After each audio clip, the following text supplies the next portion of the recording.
DaybyDay. Welcome back to the channel. Some of you may know that I injured my hand a couple weeks ago and forced me out of the game, but we're back. And fortunately, it kind of gave me the idea to help all of my friends and family who have been asking, like, oh, how do you do this? How do you do that? Can you teach me? Can you coach me? So basically, I feel like this gives us the opportunity for me to just start from the bottom, not working out in like 2 or 3 months, and just going through everything with you guys. But before we could do any workouts, we need to make sure we're doing everything specifically and have correct form. So today we're gonna make a video on how to do the perfect push-up my way. Let's get it.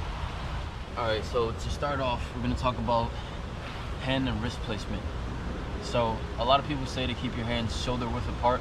I say to go a little bit wider than shoulder width apart. The reason for doing that is you keep your wrist shoulder width apart. You come up, your forearms are gonna flare out, which is all right, but ideally you'd want to have your hands a little bit wider than shoulder width apart. So when you go up, your forearms stay straight, and you can make that complete 90-degree angle.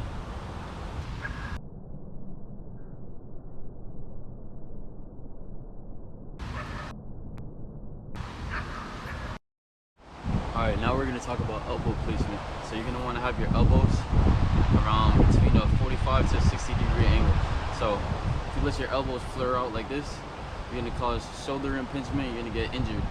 So here, keep your shoulders like not all the way tucked in, but like kind of right in the middle, 45 to 60-degree angle, like this.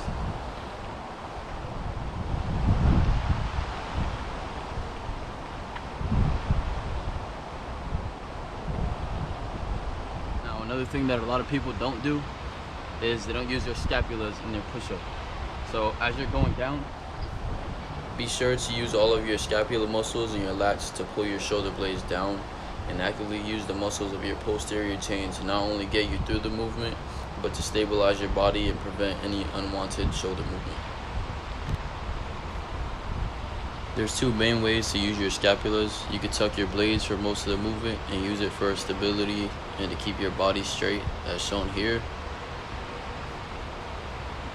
Or you could do the push-up and open your blades at the top, which is a full push-up, as shown here. The second approach is a good way to build the mind-to-muscle connection with these muscles and build all the tendons and ligaments around the joint to prevent future injury. You can also do scapular push-ups to build more awareness to better control your scapular muscles and open and close your shoulder blades and shoulders. Okay, so now we're going to focus on hip and ab engagement. So again, hands a little over shoulder width, tuck your elbows back and at a 45-degree angle, but now engage your abs and tighten your core muscles.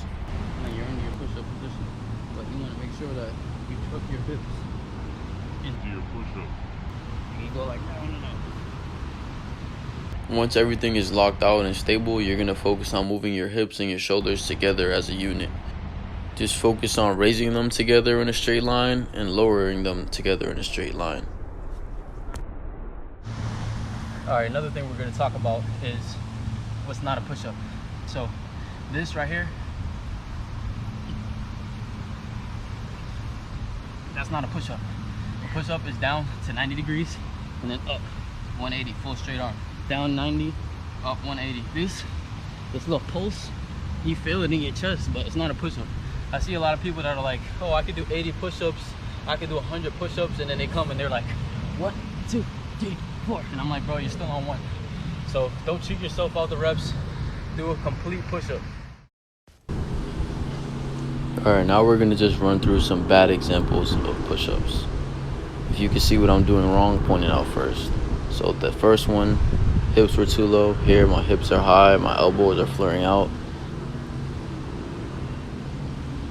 And here, I tucked my hips, my elbows are at the right angle, my arms are straight, my forearms are straight, my head is straight, everything is aligned and everything looks good.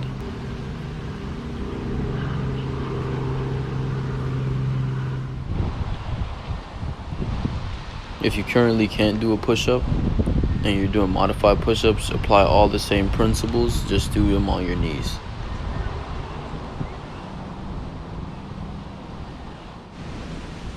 Alright, Alright, so there you have your perfect push-up, the day-by-day way. If you focus on that, you should alleviate a lot of pain. I know Adi, this video is, you're one of the people I'm making this video for. She told me that she was having pain when she was doing push-ups in her wrist. So I made some tips in here to teach her how to have her hands placed properly, her arms placed properly, her elbows placed properly, so she won't have no pain in her wrist. It'll alleviate pain in your wrist, shoulders, neck, back. Just keep your body straight.